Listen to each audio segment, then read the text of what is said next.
Ho, ho, ho! Christmas! Today we celebrate Christmas. Those of us who are religious, Christian, Muslims wait for the Ramadan. Hebrews, Jewish people for the Yom Kippur, the holidays. Anyway, this is a note on Blink, a new one, part of a series.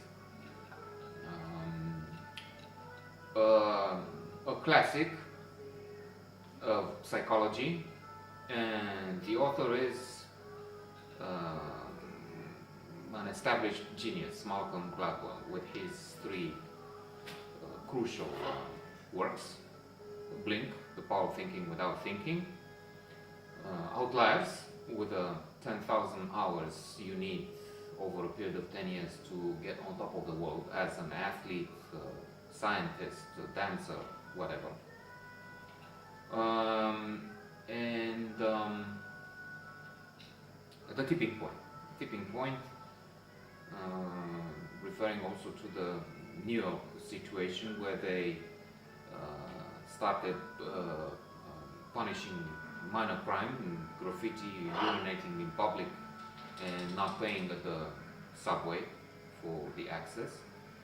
And with that, they prevented major violent crime.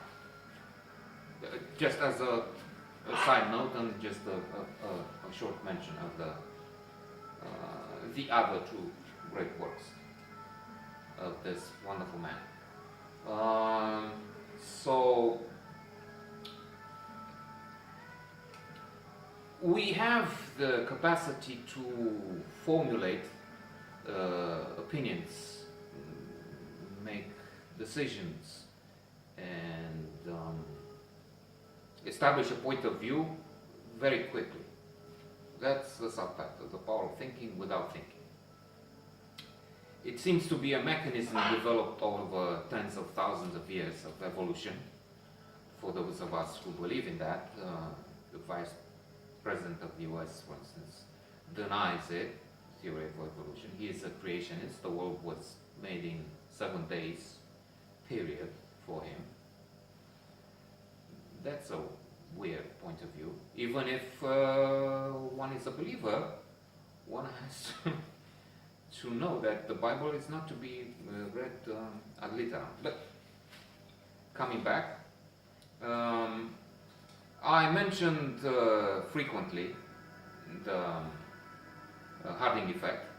In fact, I keep referring to it when I talk to people I meet, the club, the spa, world class downtown.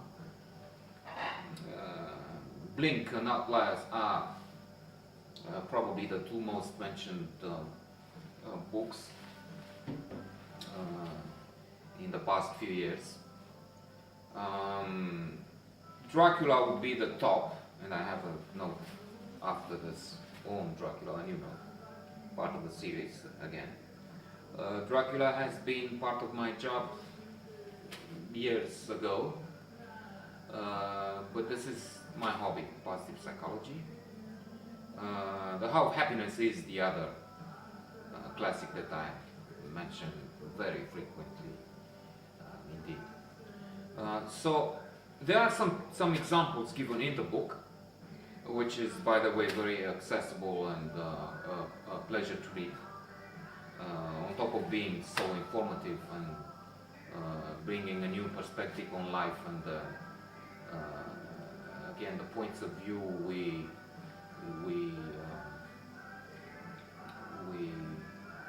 establish so quickly and without thinking.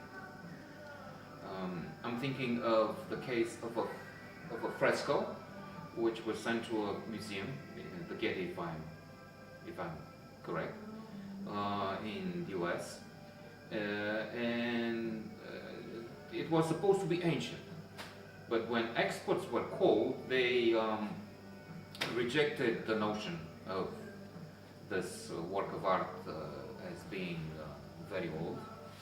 And when they were asked, they said that as soon as we saw it, we had a feeling. And what was that feeling? An impression? of it being fresh. So in other words, they, in the blink of an eye, they saw it to be a fake, so to say. I'm not saying, and the author is obviously very clever and a man of distinguished academic position, background, studies, so on.